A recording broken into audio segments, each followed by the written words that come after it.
meet you. I was just about to say, it's so nice to meet you guys. How are you guys doing? You look beautiful. Can I first like point out the hair and everything? Like, oh my God. It's so funny that you say that because I actually just got this hair dye last night to redo it because this is like fading. But the fact that you think it looks great even while fading is like such a compliment. So thank you. On your TikTok earlier, because I was like watching all your videos, you do your own hair, you dye like, I saw you were dyeing your armpits. Like, oh yeah, you got your like DIY kit and everything. yeah. I started. I've like whenever I was really young, I always wanted to dye my hair, but just with different things like going to like a Christian school and then like starting acting and working at Disney. Sorry, I think I have something in my eye. I think I have glitter in my eye. If I'm being completely sorry, got it. But it was just like never a probable situation for me to actually dye my hair. And then last year, I called my managers and I was like, I've had it. I want to dye my hair. I'm gonna be 21 next year. Just yes, some way to make this work. And they were like, honestly, like, go for it. Like, we're not going to hold you back. And then I did it. And since I've gotten my hair, or I guess I got it dyed the first time professionally. And then I just kind of watched what the guy did and started doing it myself. And I've gotten so many compliments on it. And everybody hypes me up and it makes me feel so just happy and mushy gushy. And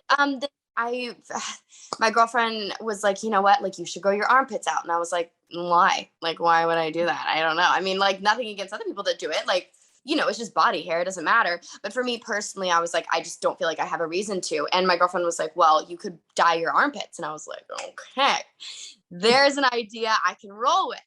So then it was just like one color. Then we did like, like multicolors. And then for Pride Month, I was like, the rainbow. We did a rainbow. What if we got a little spicy? And then so we did it. Well, my girlfriend helped me because it's actually like pretty intense work, like trying to because there's only a small like surface area. So you have to like use a tiny little makeup brush and do it. It's very meticulous, but it turned out really cool. And I'm about to do it again, which is ironic. So if you guys have any suggestions of colors, I will accept it because I've been orange, pink, all that. All right, I'll do some like summer colors, like a sunset. That'd be cute. That would be cute. Have you seen people like, because you do that, like other people following the trend and like, oh, I want to try, and then like send you your videos? Well, I've had like a couple of like my followers do it. But I feel like most of them just like live vicariously through me. I mean, I'm not like, making that up, like I'm quoting them directly. A lot of them tell me like I live vicariously through you because like either they like, I don't know, a lot of like younger people too, like families are not so with the idea of like body hair on like people who are born female at birth or just like in general, which is so silly to me because there's much worse problems to be worrying about. But I know, like, like if growing up, I tried to dye my armpit hair, my mom would be like, what are you doing? Like now she doesn't care, like, slay. But she would have been like, what? Period. So yeah, but a lot of people, they like, I have had some people send me videos, but a lot of them just engage with me about like suggestions. Like they'll DM me and be like, do this color, and this color. But I have seen like some of my mutuals on TikTok, like for Pride, they did like the non-binary flag or like the pansexual flag and did like the pink and the yellow and the blue on their armpit, which I think is so cool. Well, how did you get to the point where you were comfortable doing that? Because, a lot of people, there are some trolls who will be like, girls shouldn't have armpit hair and shouldn't be flaunting it. Well, how did you get to the point where you're like, I don't care. Like, I'm going to do it. I'm going to rock it and I'm going to make it colorful. Well, I think like, for me, body hair is like the least worrisome thing that encompasses my brain, but I like from a very early age, and obviously like when I got diagnosed as autistic, it everything came together and it made a lot of sense, but I had a lot of severe like physical sensory issues. And one of those was just like any sort of like feeling like underneath my arms, which sounds super weird, but again, once I got diagnosed, it came full circle and I understood. So one thing that I've been doing, because like my goal is within the next 2 years to go ahead and get top surgery, because I've like been, it's like a very invasive surgery. It's going to like cost a lot. It's going to be, quite a bit, of just an intense recovery. So it's like my, planning, but I've been pushing myself out of my comfort zone and doing different things that like make me physically uncomfortable to get ready for that like recovery, because I've heard it's like very itchy. So one of the things was growing out my armpit hair, because for me, it was just like, ew, like it just like, it made me like cringe. I couldn't stand the feeling. So I was like, let me push myself out of my comfort zone, see if I can push past a sensory problem. And then that's like one step in the right direction. So then when I did that, I was like, all right, I got to do something. I got to do something. They're just sitting there. You know what I mean? Like there. So that's when my girlfriend was like, you should dye them. And I was like, that's not a half bad idea. So that's how it came to be. But I mean, honestly, I can't think of like a better way that it could have, the path that it could have gone. Because now it's like literally something I do every month, and I like actually look forward to doing it. And it doesn't cost a lot, because like you only use a tiny bit of dye. So it's like very sustainable with like how much dye you're actually buying and how much plastic you're actually throwing away with like the bottles of dyes. Well, it's really cool that you're like documenting this on social media, because you don't even understand how many people are going through the same, journey that you are. And so to see like their idol, and you have so many followers on all social media platforms, to see their idol doing it kind of makes it like a safe space for them. And I think that's amazing that you're putting it out there like that. Oh, thank you. Thank you. I mean, for me growing up, I felt so much comfort and acceptance and validity from like who I would, consider my idols on social media. And back then, social media wasn't like a huge prevalent thing that it is now. It was mostly just like YouTubers and stuff. But a lot of like the people that I looked up to were like either, beauty YouTubers or just like, queer YouTubers. And I found so much solace in my identity from, watching them and like having them document their experiences for me. So I feel like it's such a blessing that I am able to like, I mean, I don't want to sound cocky, but like be that person for like a younger generation. Because if I can, give any uplifting energy or validation to anybody who like watches my content, that's like literally that's all I could hope for. So. Well, let's go back to the beginning, because you were on a Disney Channel show and then that ended and you took some time off and you really found yourself. What was that journey like, and how has your life kind of changed since getting off of Disney Channel? Well, Disney Channel was like, it was like my dream come true. Because when I was a little kid, I would like literally carry a fake, like, not actually like a wand, but like, how on Disney Channel they do like, I'm watching Disney Channel. I don't know what to call that, but it's like a wand. You know what I mean? It's like, size-wise. And I would just carry it around, and just randomly I would pull it out and I'd be like, I'm DeVore from Danny and DeVore, and you're watching Disney Channel. Because of course I made up my own show. And I really wholeheartedly felt like I used the law of assumption to manifest being on Disney Channel, because when I was younger, it was not a probable situation for me. And so when it actually happened, I was like, no way, this is so cool. This is like, this is like a huge blessing. It's everything I wanted in life, especially like as a young kid. And so to have it come true, it was amazing. And like my whole plan was to like, use Disney as like a stepping stool and be on the network for as long as, it will allow me to, and like how my career, just ebbs and flows. And sometimes people stay on the network for a while. Sometimes it's just like a quick little, and that's how it was for me. It was, I think we did 3 seasons, but it was like 4 years in total with filming.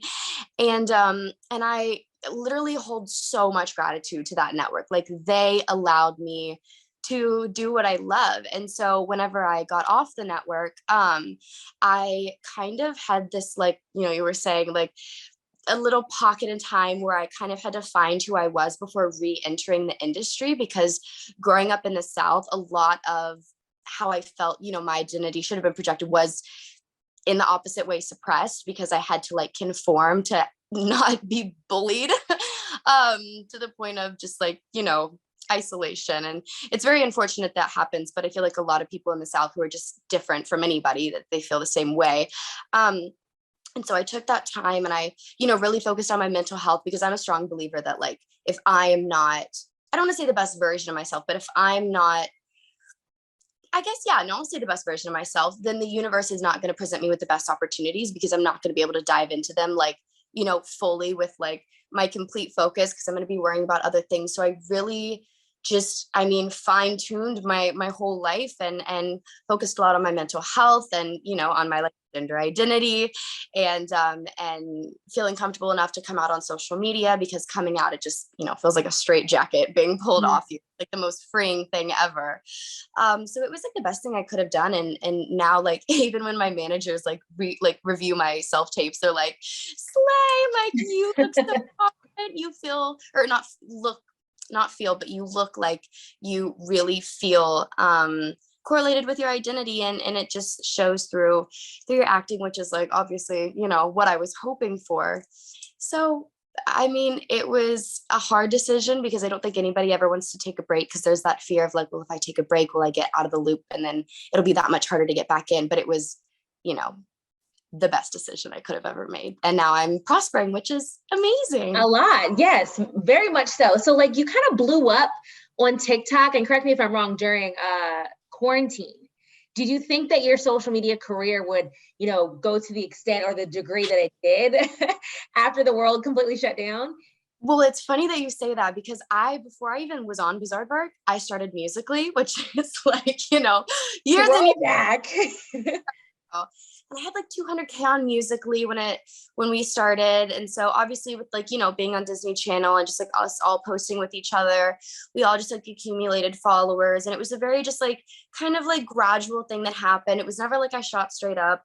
And then whenever it switched over to TikTok, I wasn't even halfway sure what TikTok was. I was like, what is this? Like, I don't know how to use this. So I took a break for like a year, and then I started a little bit, like, I think it was a year after like TikTok switched over, I started posting some content, and I didn't really understand at that time that like social media can be like opportunities for people to literally like create, you know, branding opportunities for themselves and literally support themselves through that line of work. And so over quarantine, when I was like, you know, out of work, I started posting more in the hopes that I could like create those relationships with brands.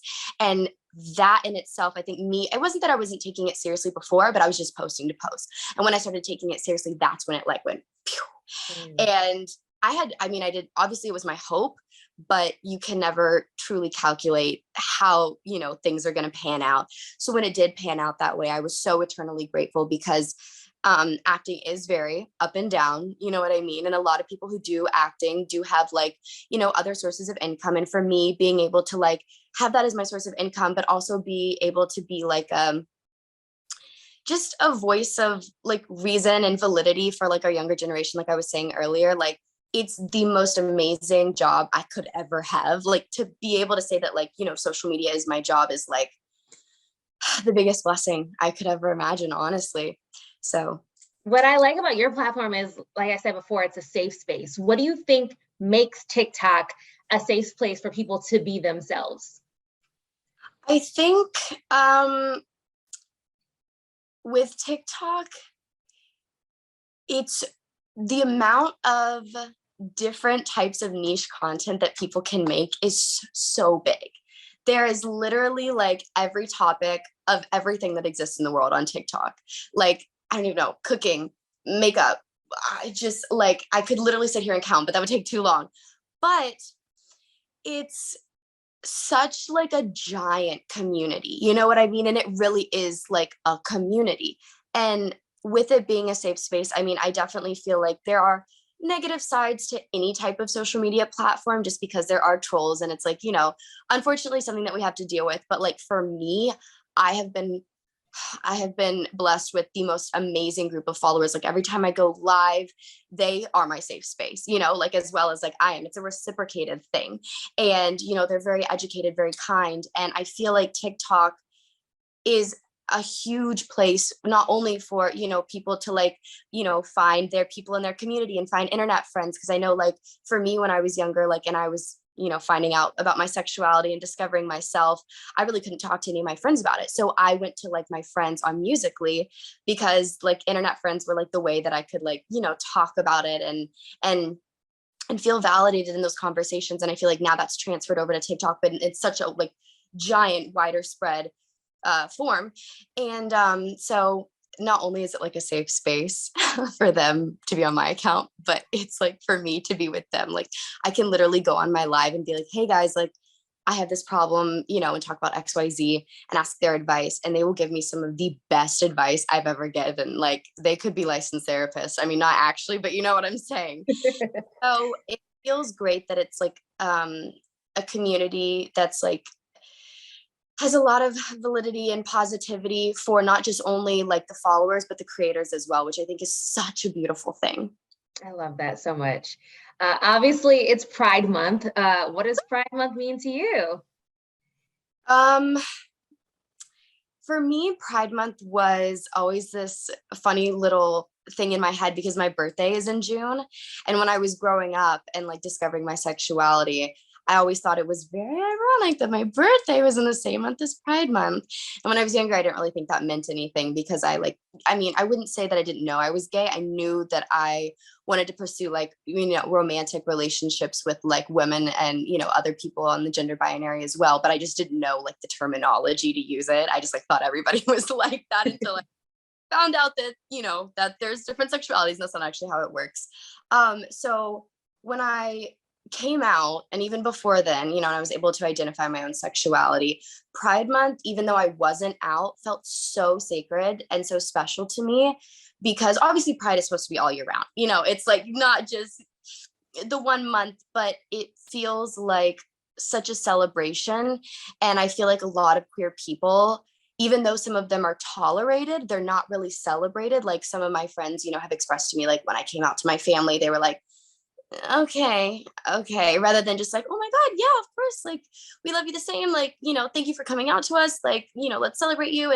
And so since a lot of people don't get that within their own, family or support circle, I think having that month for them as well as for me, because I don't want to like speak negatively, but like growing up in the South and with my family situation, it wasn't necessarily celebrated and more so tolerated or looked down upon. So even though I didn't have the support from them, having the support from my own community and having a whole big month, it just felt so amazing and like, it sounds silly, but warm and fuzzy. It makes me feel warm and fuzzy. And this Pride Month was my first Pride Parade because I came out right before like COVID hit. And then obviously like the Pride Parade was, canceled because of the pandemic, which I completely understand because I, want everybody to do what we have to do and do our part so that like, everybody else can be safe, especially people who are immune compromised. And I'm totally willing to like, put off Pride Month for a year. So this being my first Pride Month, I didn't really exactly know what to expect, or not my first Pride Month, but my first Pride Month going to Pride. And it was like crazier and more amazing than I could have ever expected. So now my view on it is even greater and it makes me feel even more warm and fuzzy. And this is going to sound so cheesy, but it means the world to me. Oh, I bet that was so special for you. It was so amazing. Yeah. Well, I want to hear about your streetwear collection with Sound Off. How did that come about? You're doing big things. So how did that come about? So sorry, I'm getting super excited. I get so excited every time I talk about it. So my manager reached out to me and she was like, hey, there's this company called Sound Off and they, do these like, it's like pieces of clothing, but they have a little like Velcro circle on it so that you can put different patches on. And they were wondering if like, I wanted to collaborate with them and work on a Pride collection. And of course I was like, yes, like, heck yeah. The back of me, absolutely. And I've always wanted to like, have a hand in like designing clothes because growing up, my mom like owned 2 clothing stores. And even though it was like, in the South and like a smaller company, I would like, dress the mannequins every day. And I thought it was the coolest thing ever. And, fashion has always been something that I've been super interested in. So when the opportunity came by, I immediately was like, okay, like, how can we really make this special? Not just like something that a bunch of people are going to buy, because I wanted it to be something that not only queer people can wear, but like, people who are allies or just outside of the community and want to support us can wear. And so we made a patch for each like flag in the LGBTQ community. So we have one for the lesbian flag, one for the bisexual flag, the pansexual flag, and the trans flag. And then we also just have like an overall, like rainbow flag, just, queer one. It says we all have the right to love, because ain't that the damn truth? It is a right. And so for me, when I made them, I really wanted to make sure that we were not just making them just to like me, taking the revenue, but to actually like help support the queer community. So we partnered with this nonprofit organization called Outright Action International.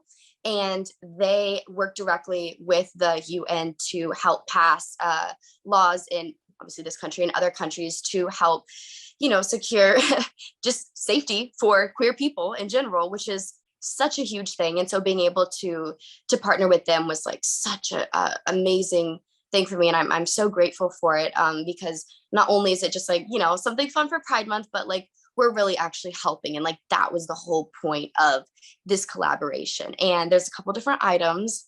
We have a gay tote bag, and I'm going to say gay because literally every queer person owns a tote bag. It's just a thing. And so we have a really cute tote bag. And then we have a t-shirt. I think there's like a black one and a white one. And they're like, the way that they fit is gender neutral, which I love.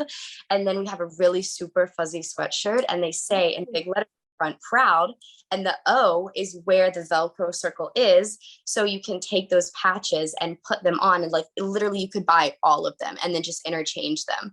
And I actually brought my tote bag to like a hike that I went to yesterday, and they're just so convenient and so comfy. And it's great because like I actually love wearing them, and like a lot of my friends are like, hey, like can you, because like I actually want to buy one, which makes me feel so good because not only am like I thinking that they're super cute, but everybody else is really loving them as well. And same thing with followers and the people that are just engaging with the posts, and the feedback has been amazing. So sounds so cute. So where can people get your line from? Is it out yet?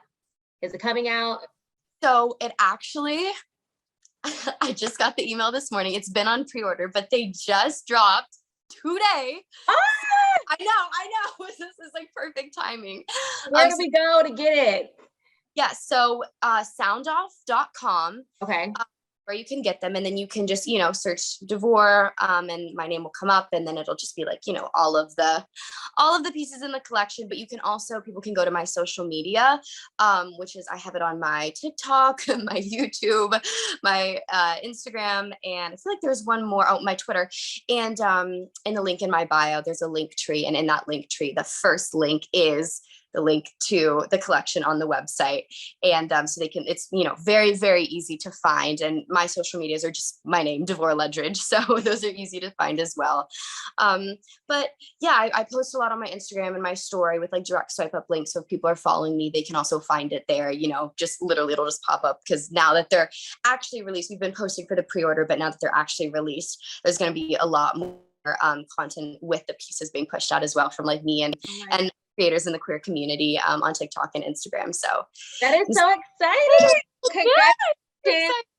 DeVore, thank you so much for joining me for Kiss Under the Influence. Congratulations on everything that you got coming up. We will be watching. I love your TikTok, and have a great rest of your Pride Month. Thank you so much, and have a great rest of your Pride Month as well.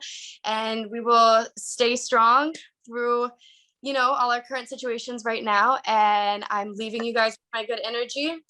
Have a great rest of your day. Bye. Bye, girl.